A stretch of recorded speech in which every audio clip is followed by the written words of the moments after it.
नमस्कार मु आकाश आपण देखुचंती ओडिशा न्यूज जब आज 17 अगस्त सोमवार चलतु जानिबा आज दिन बड़ खबर उपरे नजर पकाइबा खबर गुड़क भल लगिले गोटे लाइक और चैनल टी सब्सक्राइब कर देबे।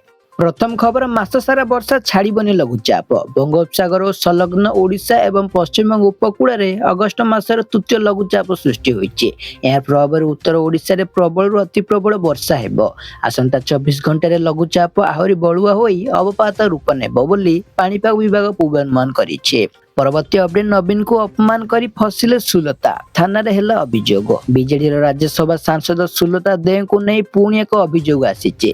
अभियोग आनिछंती बीजेपी रो कार्यकर्ता माने। एही अभियोग रे सुलता नेशनल फ्लैग कोड उल्लंघन करबा सह बीजेपी राष्ट्रीय अध्यक्ष तथा राज्यसभा सांसद नितिन नवीन को अपमान करबा सह तांकर भावमूर्ति को क्षुण्ण करिसेंती। एथिपैन तांका विरुद्ध रे कड़ा कार्यानुष्ठान नेबा पई कैपिटल थाना रे एतला दिया जायछि। परवर्ती अपडेट बीजेपी संगठन रे हेबो बड़ परिवर्तन नुआ टीम घोषणा कले नितिन नवीन। बीजेपी रे संगठन रे बड़ धरणर परिवर्तन हेबाकु जाउछि। दलर राष्ट्रीय अध्यक्ष नितिन नवीन तांको नुआ टीम चूड़ांत करि सारिछन्ति। केवल औपचारिक घोषणा को बाकी रहिछि।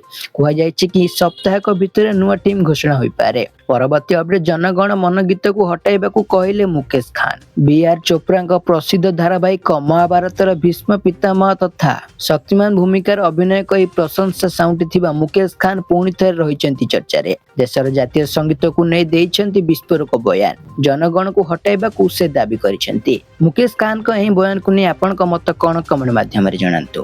परवर्ती अपडेट युद्ध रे बड़ मोड़ मित्तल प्लांट उपरे मिसाइल माड़। कोटिपति व्यवसायी लक्ष्मी मित्तल यूक्रेन प्लांट उपरे मिसाइल माड़ होइछे।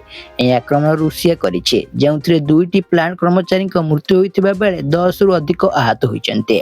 प्लांट रो आंशिक कार्य बंद रहितिबा जणा पड़िछे। परवर्ती अपडेट सोइतिबा बेले 27 वर्षर आखि बुझिला अभिनेत्री। मनोरंजन जगतरु आसीछि दुखद खबर। मात्र 27 वर्षर अभिनेत्री अनन्या राय परलोक घटिछे। अनन्या मृत्यु जुलाई 15 तारिख रे होइथिला। तेबे प्राय 1 मास पर परिवार पक्षरु एवं अनन्या ऑफिशियल इंस्टाग्राम अकाउंट रु परिवार पक्षरु एक भावबहुल पोस्ट शेयर करा जायछे।